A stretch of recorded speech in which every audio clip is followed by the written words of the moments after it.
আপনারা জানেন বিগত হাসিনার আমলে হাসিনার যে পিউন জাহাঙ্গীর যে 400-500 কোটি টাকার মালিক, তার নেতৃত্বে অত্র এলাকার মানুষকে অশান্তিতে রেখেছে এবং বিভিন্ন নিরহ লোকের জমিজমা দখল করেছে, এমনকি মসজিদও দখল করেছে। এখন সে কিছুদিন লাপাত্তা ছিল। আমাদের 2024-26 জুলাই বিপ্লবের পর সে আবার তার সে আগের রূপে বহিরূপে ফিরে আসছে।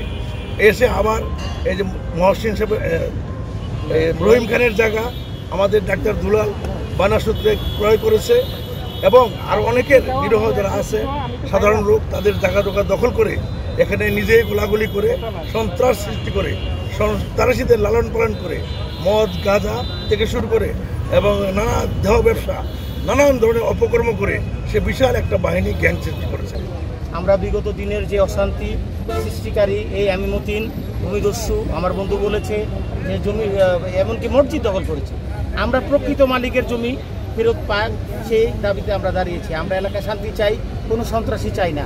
বিভিন্নভাবে আমাদের রাজনৈতিক কর্মীও তার হাতে নিহত হয়েছে, সেই খুনের বিচার চাই এবং প্রকৃত মালিক যাতে এই জমি ফিরে পায় সেই দাবিতে আমরা আজকে দাঁড়িয়েছি সাধারণ মানুষ।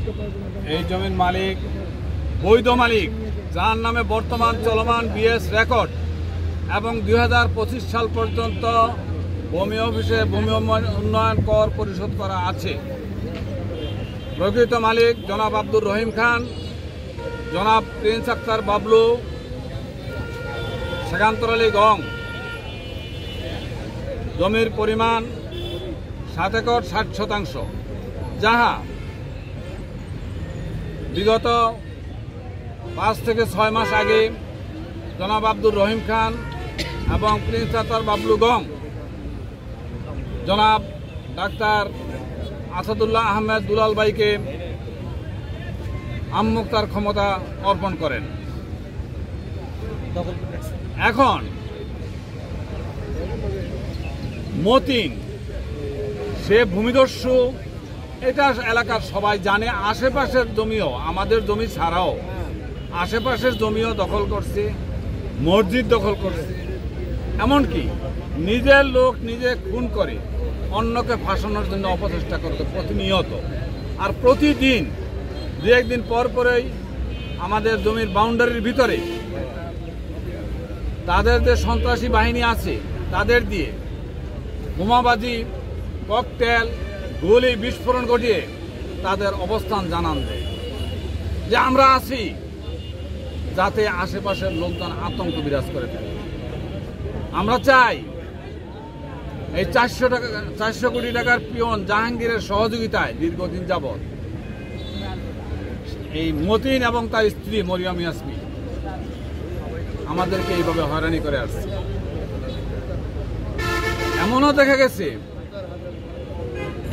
তার বৈধ কোনো কাগজপত্র নাই বিদায় পল্লী বিদ্যুতে আবেদন করেও সে কোনো বৈধ সংযোগ পায় নাই।